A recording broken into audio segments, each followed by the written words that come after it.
Hello friends, doctor Manish here, maxillofacial surgeon. एक बहुत ही important ये भी सवाल आता है इसमें जब हम लोग इम्प्लांट की बात करते हैं और किन पेशेंट्स में इम्प्लांट कर सकते हैं और किस में नहीं कर सकते हैं, कि कुछ ऐसे पेशेंट्स होते हैं जिनको चेस्ट पेन होता है या चेस्ट में हेवीनेस होता है।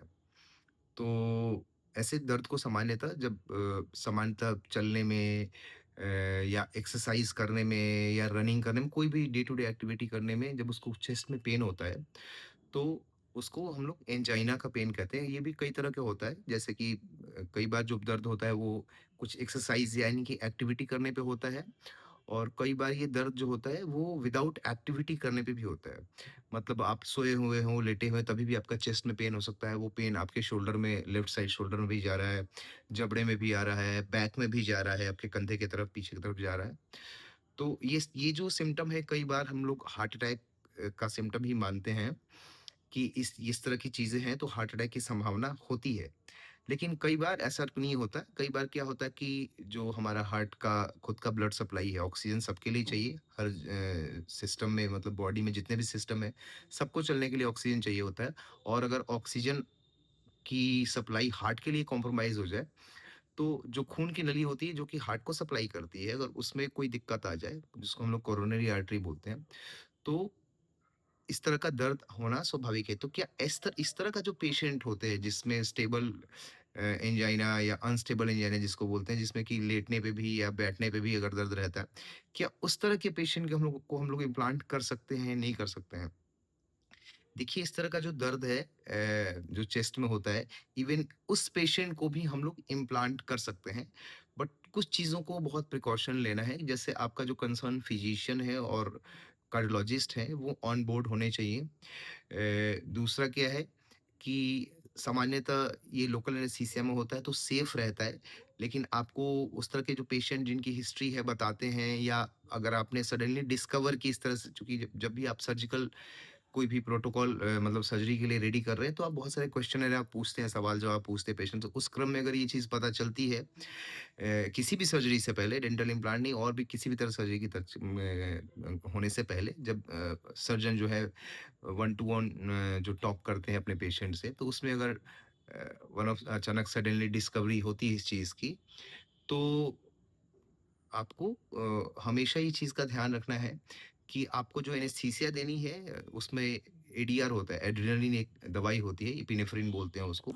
उसका जो डोज़ है वो बहुत लिमिटेड होना चाहिए, मतलब नॉर्मली हम लोग उस तरह के पेशेंट में 0.04 मिलीग्राम रखते हैं। और दूसरा, इस तरह का कभी भी है तो प्रोलॉन्ग सर्जरी नहीं करनी चाहिए। इस तरह की जब भी पेशेंट आते हैं, तो सर्जरी जो होती है वो अ, छोटे-छोटे पार्ट में होनी चाहिए, मतलब कि फुल माउथ इम्प्लांट अगर आप करना चाहें, तो थोड़ा-सा इसमें ज़्यादा प्रिकॉशन रखना पड़ेगा।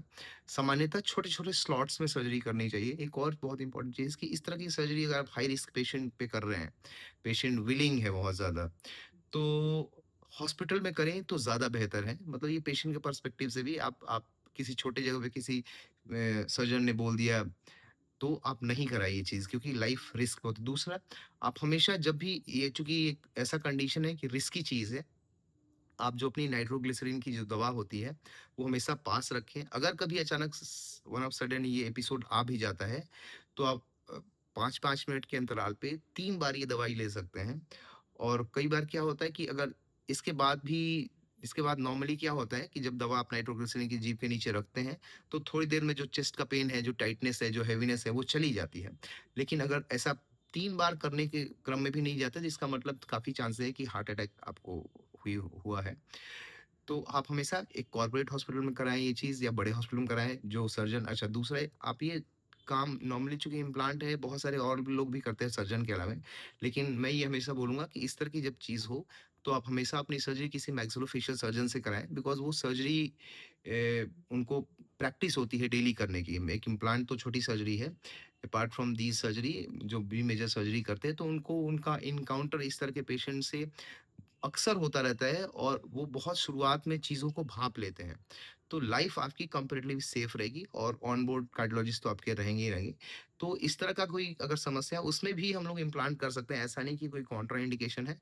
बट येस, थोड़ा-सा प्रिकॉशन इस तरह की चीज़ों में जितने भी हार्ट के पेशेंट हैं, वो अपने पूरी हिस्ट्री अपनी सर्जन जो है, जो इम्प्लांटोलॉजिस्ट है या मैक्सिलोफेशियल सर्जन है, उनको पूरी हिस्ट्री ज़रूर दें। इस तरह से इसके रिगार्डिंग कोई भी क्वेश्चन हो तो आप पूछ सकते हैं। Thank you.